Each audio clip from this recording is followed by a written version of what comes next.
that, his word is law, which it isn't.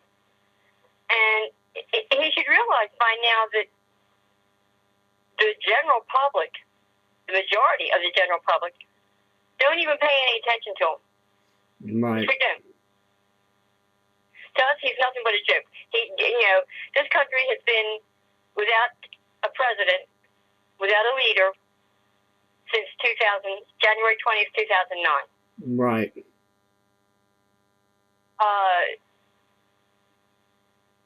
I don't look at him or consider him my commander-in-chief. Well, here's another thing I'll look at too. Think about this.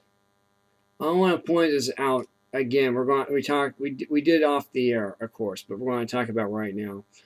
The only way to stop these Black Lives Matter garbage. I mean, think about how many of these law enforcement, being attacked right now. We're being attacked right now. Have you noticed when America's Most Wanted was on the air, we didn't have this problem before. We need America's Most Wanted back now. That's what we need. Seriously. I mean, the only way to fight fire is fire. So, what good for the goose is good for the goose is good for the gander. And every time that you threaten a law enforcement officer is a felony. This is true. This is very true. And sorry about all the noise. These people, Black Lives Matter, they want their own community. They want their own town. They want their own police department. Well, I mean, even that one cop, who was it, Clark? I think it is. Mm-hmm. No.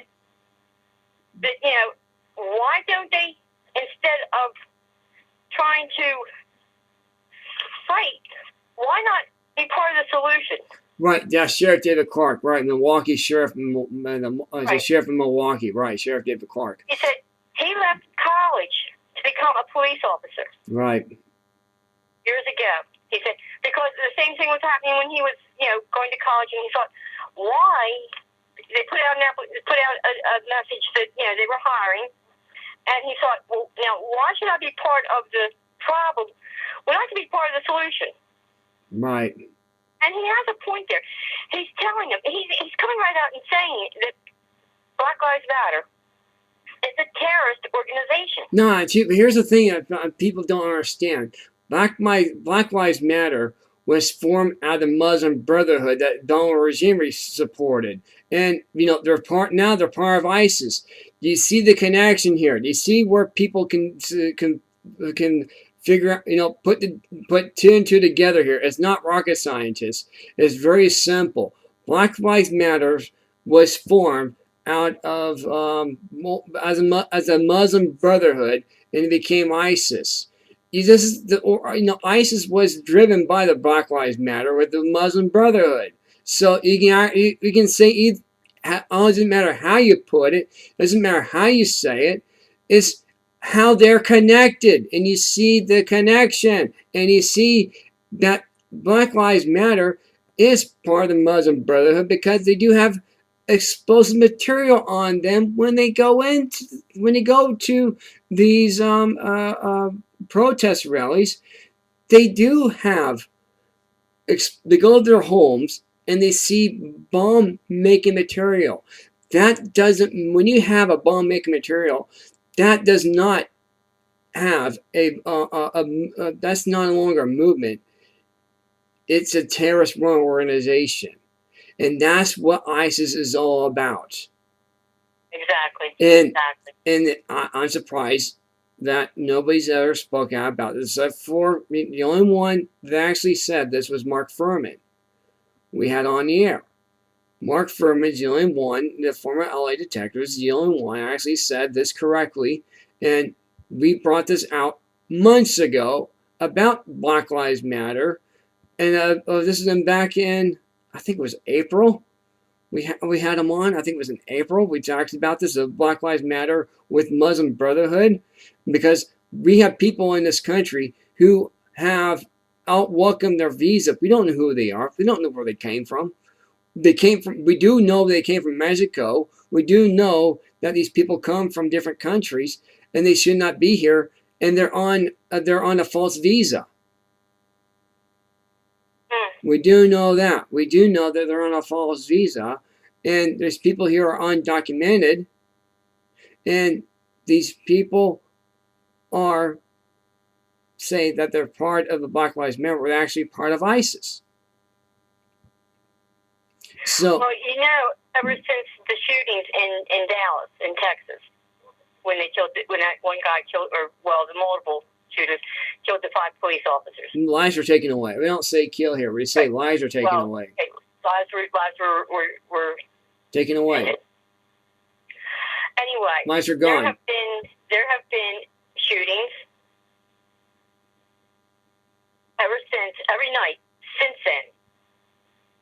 Now today there was in North Carolina, 2 police officers stopped at a restaurant to get their lunch. Apparently, it was where you could walk up to the window and order. Right. My son. They got to the window to order. Apparently, it was saying here is the boys in the back cooking the food started yelling at them and calling them names. The wife of one officer wrote about her husband's trip to the Zaxby's restaurant in Shelby. She said her husband and his partner, who were both on duty and in their uniform, ignored the insults and continued ordering. Then as they sat down to eat their food, my husband realized they had put the hottest sauce possible on his wings, to the point where his food wasn't even fit to eat. Wow. WBTV spoke to the deputy, who asked that his name not be used. He said the incident happened Sunday afternoon.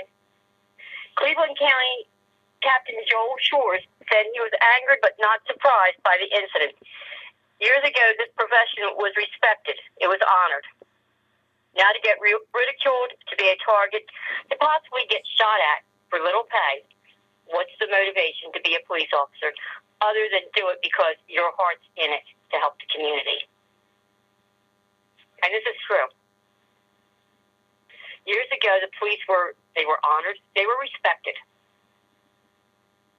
Today, and I mean, even down through the years, there's been slang, like pig or county mountie, things like that. And I know there's others that they use down south, and I'm guilty of using that slang also.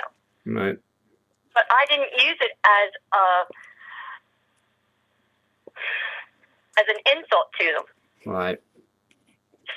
When I said it, it was just like to my son, oh, well, there goes the pigs. There goes County Mountie. It was just in reference to the police. I have always respected them because I knew they, in the long run, if there was trouble, they would be defending me. Right. For these people today, not only Black Lives Matter, but a lot of your young people, black and white, both. Yep.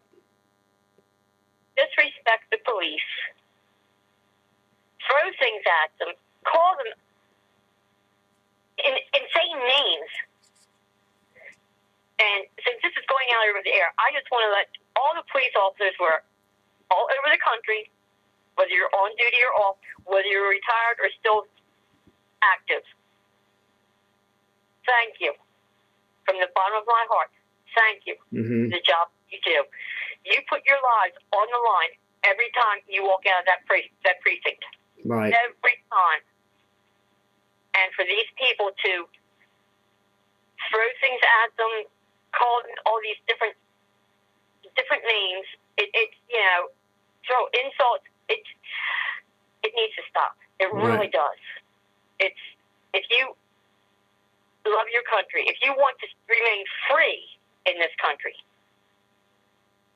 then act like you know what you're doing. Act like you really care about your country. Not you. I've actually got to meet a couple of law enforcement officers already. A lot of them were.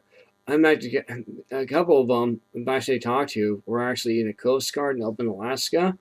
The Coast Guard rescue. That's the most challenging job. He's now a officer in my hometown now, and some of these officers, they come back from Afghanistan, or they come from they have prior military experience, and they can, and then they have prior military experience. Some of these guys are veterans. These officers, they put their lives on the line. Some of them are prior military veterans. And so, when you think about an officer, think about you're supporting the military too as well, because they have prior military experience. Just like the two officers that were gunned down, by the way, in Dallas, Afghanistan, Iraqi freedom, first Gulf War, you had Desert Storm.